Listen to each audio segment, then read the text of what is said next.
Today's society has glorified the grind and reviled relaxation. This has led to a generation of burnt out, outrage, and pessimistic people yearning for a meaning. Everywhere you look are people stuck to their phones with the emotional maturity of toddlers, blaming the world for why they're feeling the way they are. But when you stop to look at how people spend their time, it's clear to see why they're miserable, depressed, and feeling like failures. Instead of working on themselves or projects that fulfill them, people are spending hours a day inside on their phone, listening to a highlight reel of the worst things that have happened in the last 24 hours.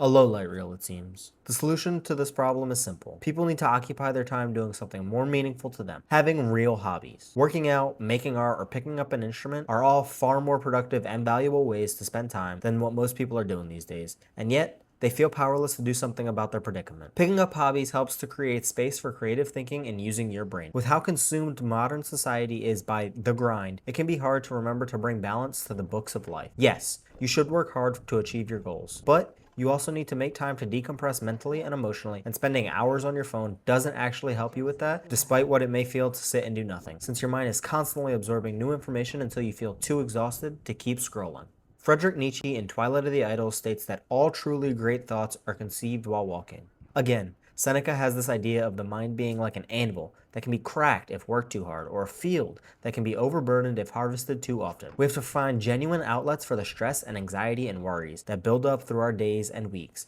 and we can't just leave it all for a one-week vacation at the end of the year, hoping breaking the instant relief valve will fix the chronic issues. You have to find something, whether it's physical, like going to the gym, or mental, like journaling or reading poetry, to let your mind wash over and focus fully on for an hour or two a day. Not only does this help to keep idle hands at work, but it can also solve the other big problem facing people today: loneliness. 17th century philosopher Blaise Pascal understood this when he said, "All of humanity's problems stem from man's inability to sit quietly in a room alone." People are naturally social creatures and they search for that fulfillment wherever they can get it. Unfortunately, the easiest way to substitute it is with social media. You get all the benefits and none of the negatives. You don't have to see your weird family members at barbecues anymore. You can just sit online and be involved in the lives of total strangers who don't even know you exist. Hobbies can help people to find and express a purpose that can reduce the loneliness otherwise felt in the modern technology-driven world. As well as getting you up and going, hobbies can be a great way to introduce you to actually meaningful relationships, as the people you will interact with along the way already have a shared interest with you. There's no need to fight the human urge to stay busy if you just embrace it and channel it into things that give you meaning and purpose in life. Whether it's writing, working out, or any of a million other things, you can become such a more well-rounded person when you focus the mind on a singular task. And that alone is the key to true happiness and enlightenment.